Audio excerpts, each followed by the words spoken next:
तो दोस्तों आज की इस वीडियो में हम लोग टोटल 4 खबरों के ऊपर डिस्कशन करेंगे। चारों की चारों बहुत ही ज्यादा महत्वपूर्ण और बहुत ही ज्यादा एक्साइटिंग खबरें हैं। इसमें हम लोग इटली चाइना, टेट बीएफ कावेरी इंजन, भारत मालदीव और भारत चाइना का एक नया टेंशन, उसको लेकर डिटेल में डिस्कशन करने जा रहे हैं। मैं आपसे रिक्वेस्ट करना चाहूंगा कि वीडियो को कहीं से भी स्किप मत कीजिएगा। वीडियो को पूरा देखते हुए लाइक करके चैनल को सब्सक्राइब जरूर कर दीजिएगा। तो पहली खबर की बात कर ली जाए, जो सीधे इटली चाइना और भारत के परिप्रेक्ष्य में निकलकर सामने आ रही है। देखिए, पिछले 1 सालों की अगर बात की जाए तो इटली और चाइना के संबंध बहुत ही ज्यादा खराब हुए हैं और इसके पीछे का कारण है BRI परियोजना से इटली द्वारा अपने आप को बाहर कर लेना। वर्ष 2019 में G7 का पहला देश बना था इटली, जिसने चाइना की BRI परियोजना ज्वाइन की थी। इसके बाद अमेरिका सहित पश्चिमी देशों की एक लॉबी इटली के पीछे पड़ जाती है और उनकी बात सही भी थी कि देखिए, ये आपको कर्ज के जाल में फंसाने की कोशिश कर रहे हैं और यूरोप के एक बहुत ही ताकतवर और रुआबदार देश के ऊपर अपना कंट्रोल स्थापित करना चाहते हैं। और वैसे एक वीडियो में मैंने आपको डिटेल में बताया भी था कि इटली तक अगर आपने अपनी पहुंच बढ़ा ली तो इटली का इंफ्रास्ट्रक्चर, इटली का रेलवे सिस्टम, इटली के जो हाईवेज वगैरह है और इटली की जो कनेक्टिविटी है यूरोप के अलग अलग देशों के लिए, वो इतनी शानदार है कि इटली से आप पूरे यूरोप में बड़ी आसानी से फैल सकते हैं। इसी मौके का फायदा उठाने के लिए इटली को BRI परियोजना में अपने साथ चाइना जोड़ लेता है, कई सारे वादे करता है, लेकिन जब नतीजे सामने आते हैं तो पता ये चलता है कि इस परियोजना से टोटल चाइना को फायदा हो रहा है, इटली को कोई फायदा हो ही नहीं रहा है। इसके बाद जॉर्जिया मेलोनी आती है और अपनी टॉप प्रायोरिटी के अनुसार जॉर्जिया मेलोनी BRI परियोजना से इटली को बाहर कर देती है वर्ष 2023 में। इसके अलावा भी चाइनीज निवेश को काफी ज्यादा सेंसर कर दिया जाता है इटली के लिए और चाइना से कुल मिलाकर संबंधों को विच्छेद करने की परिस्थितियां आ जाती है। इसके अलावा सप्ताह भर पहले की बात है जब इटली का एक कैरियर स्ट्राइक ग्रुप फिलीपींस पहुंचता है और ये सीधे साउथ चाइना सी में चाइना के ही दुश्मन के साथ गठजोड़ करके उसके खिलाफ ताल ठोक देने के बराबर था। इसी बीच अब खबर निकल कर ये आ रही है कि जॉर्जिया मेलोनी चाइना के दौरे पर पहुंची है और ये दौरा उनका पूरा 5 दिनों का बताया जा रहा है। इस विजिट के दौरान बताया जा रहा है कि मंडे के दिन वो चाइना के प्रधानमंत्री और चाइना के राष्ट्रपति दोनों के साथ ही मुलाकात करने जा रही है। तो यहाँ पर चाइना के राष्ट्रपति जो काफी लंबे समय से गायब थे, उनके बारे में भी पता चल ही जाएगा अगर वो उनसे मिलेंगे तो। इसके अतिरिक्त अगर चाइनीज मीडिया की बात की जाए तो चाइनीज मीडिया लिटरली पागल हो चुका है और उनकी तरफ से यहाँ तक की बातें कही जा रही है और लिखी जा रही है कि इटली चाइना को मनाने की कोशिश कर रहा है और इसी के परिणाम स्वरूप जॉर्जिया मेलोनी चाइना के विजिट पर आई है और पास्ट में उनके द्वारा जो भी एंटी चाइना डिसीजन लिए गए हैं, उन सभी को लेकर चाइना के साथ वापस तालमेल बनाने की कोशिशों में जॉर्जिया मेलोनी इस समय लगी हुई है। कहने का मतलब चाइनीज मीडिया को प्रोपोगेंडा करने के लिए एक नया मौका मिल गया है। इसके अलावा चाइनीज मीडिया ये भी कोशिश कर रहा है कि इटली को यूरोपियन यूनियन के बाकी देशों और अमेरिका के गुट से अलग दर्शाने की कोशिश की जाए, एक हवा बनाई जाए और इसके लिए वो बता रहे हैं लगातार कि जॉर्जिया मेलोनी की एक लहर चल रही है यूरोप के अंदर। उनका कद पहले की तुलना में काफी ज्यादा बढ़ गया है। जब से वो प्राइम मिनिस्टर बनी है इटली की,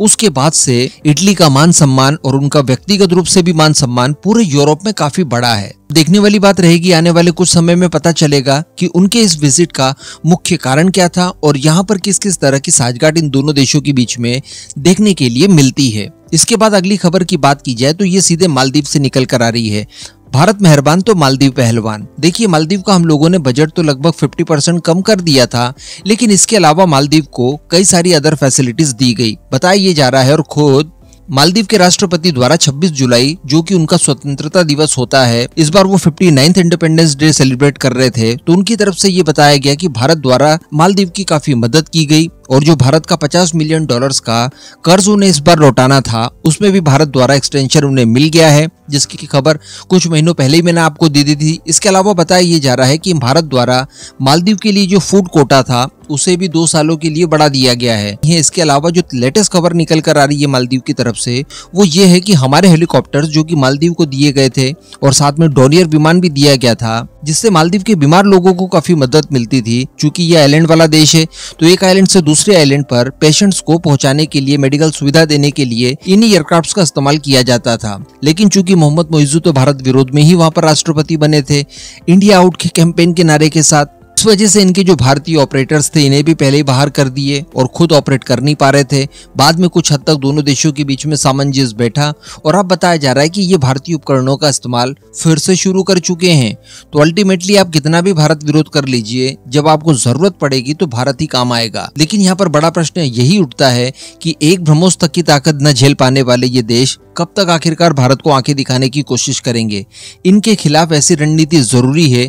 इनके पर निकलते ही इन्हें काट दिया जाए। वैसे आपके हिसाब से क्या क्या आइडियाज हो सकते हैं इस तरह के देशों को कंट्रोल करने के लिए, नीचे कमेंट जरूर कीजिएगा, मैं जानना चाहूंगा। अब तीसरी खबर की बात कर ली जाए तो ये सीधे टेडबीएफ और कावेरी प्रोजेक्ट से निकलकर सामने आ रही है और अब तक की सबसे अच्छी खबर है। देखिए काफी समय से इस तरह की खबरें निकलकर सामने आ रही है कि चूंकि हमारा कावेरी इंजन परिपक्वता की ओर आगे बढ़ चुका है, ड्राई वेरिएंट तो ऑलमोस्ट कंप्लीट हो चुका है, प्रोडक्शन भी उसका शुरू हो चुका है और इसके अंदर आफ्टर बर्नर ऐड करने के लिए तमाम कोशिशें शुरू कर दी गई है। थोड़ा सा और समय लगेगा, उसके बाद ये भी कंप्लीट हो जाएगा। उसके बाद एक ऐसा इंजन हमारे खुद के बूते हम लोग तैयार कर चुके होंगे जो कि 80 किलो न्यूटन का थ्रस्ट हमें देगा, जो कि एलसी तेजस मार्क 1 के लिए पर्याप्त होगा। लेकिन कुछ लोगों को थोड़ा सा संशय भी था, चूंकि ये हमारा पहला एरो इंजन है और चूंकि तेजस सिंगल इंजन फाइटर जेट है तो इसके इंटीग्रेशन और बड़े इस्तेमाल से कुछ हद तक जोखिम भी हमें उठाने पड़ सकते हैं। लेकिन दोस्तों अगर मैं आपको ये कहूँ कि ये ट्विन इंजन टेडबीएफ में इस्तेमाल करने की योजना इसको लेकर बनाई जा रही है, तब आप क्या कहेंगे?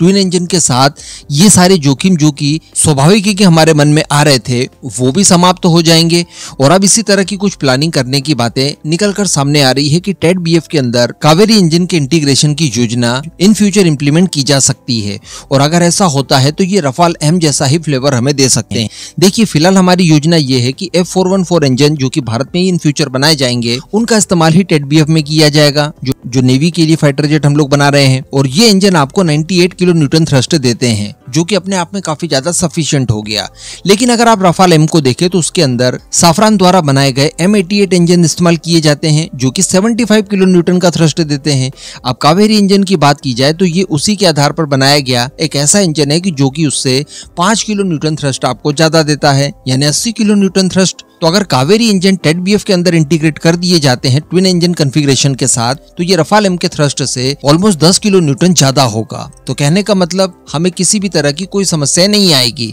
25 टन इसका मैक्सिमम टेक ऑफ वेट है, उसमें ट्विन इंजन कॉन्फ़िगरेशन के साथ कावेरी इंजन पर्याप्त होगा। इससे हमारे सभी एडवांस सब सिस्टम्स वगैरह प्रॉपर रन भी कर पाएंगे और अगर इन फ्यूचर हम लोग लेजर वेपन भी इनके अंदर इंटीग्रेट करना चाहें तो उसके लिए भी हमारे पास प्रोविजन बचेगा। और जो सबसे बड़ी बात है जो पिछले एक सप्ताह से हम लोग लगातार डिस्कस कर रहे हैं कि अमेरिका द्वारा इंजन्स को लेकर भारत की नस दबाने की कोशिश भविष्य में की जा सकती है, तो वो चीज भी यहाँ पर कहीं ना कहीं हम लोग कंट्रोल कर पाएंगे, यानी अमेरिकन इंजन के ऊपर हमारी जो निर्भरता है वो पूरी तरह से समाप्त हो जाएगी। इसके अलावा अगर कावेरी इंजन का इस्तेमाल किया जाएगा तो आप खुद ही सोचकर देखिए 100 टेडबीएफ हम लोग बनाने जा रहे हैं, इनके लिए मिनिमम 200 इंजन की आवश्यकता पड़ेगी। अब 200 इंजन अगर हम लोग भारत में मैन्युफैक्चर करते हैं तो इसको लेकर भारत के अंदर इंजन मैन्युफैक्चरिंग संबंधित इकोसिस्टम कितना डेवलप होगा और वो कितना सशक्त होगा, कितने सारे स्किल कारीगर इस क्षेत्र से बाहर निकल पाएंगे, रोजगार वगैरह बढ़ेगा, हमारा पैसा विदेश जाने से बचेगा और कुल मिलाकर हमारे हौसले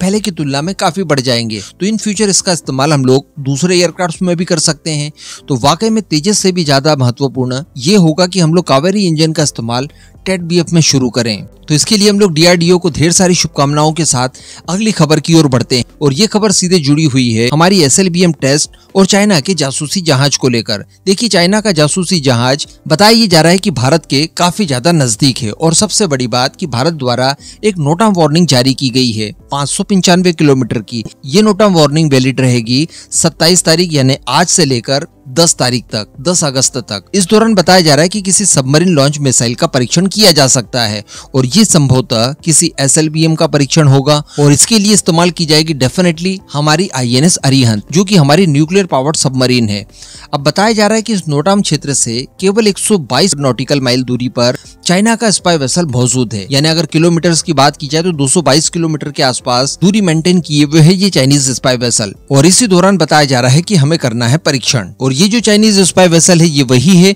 यानी जियांग यांग होंग 3, जो कि बार बार हिंद महासागर में घुसकर रिसर्च के नाम पर हमारी जासूसी करने की कोशिश करता है। अब इस समय इसकी जो करंट लोकेशन है वो आप देख पा रहे हैं, ये चेन्नई से भी काफी नजदीक है और नोटाम क्षेत्र जो हमारा जारी किया गया है उसके भी काफी ज्यादा नजदीक है। और जिस तरह से लास्ट टेस्ट हमारे लिए काफी ज्यादा इंपॉर्टेंट था जब भारत द्वारा BMD सिस्टम के फेज 2 के इंटरसेप्टर का परीक्षण किया गया, उसी तरह से ये SLBM जो कि इस बार हम लोग टेस्ट करने जा रहे हैं ये भी काफी ज्यादा इंपॉर्टेंट बताई जा रही है। अब ऐसी परिस्थिति में पता नहीं टेस्ट किस तरह से हो पाएगा और इसका भी क्या फाइनल निराकरण निकलेगा, ये भी काफी गंभीर मामला बनते हुए जा रहा है। संभव तो यहाँ पर भारतीय नौसेना किसी तरह के इंटरफेरेंस को करते हुए चाइना के स्पाई वेसल को खदेड़ने की कोशिश जरूर करेगी, लेकिन इसका परमानेंट सॉल्यूशन फिर से कहूंगा कि जरूर निकालना चाहिए। बाकी इन सभी मुद्दों पर आपका क्या मानना है नीचे कमेंट करके जरूर बताइएगा।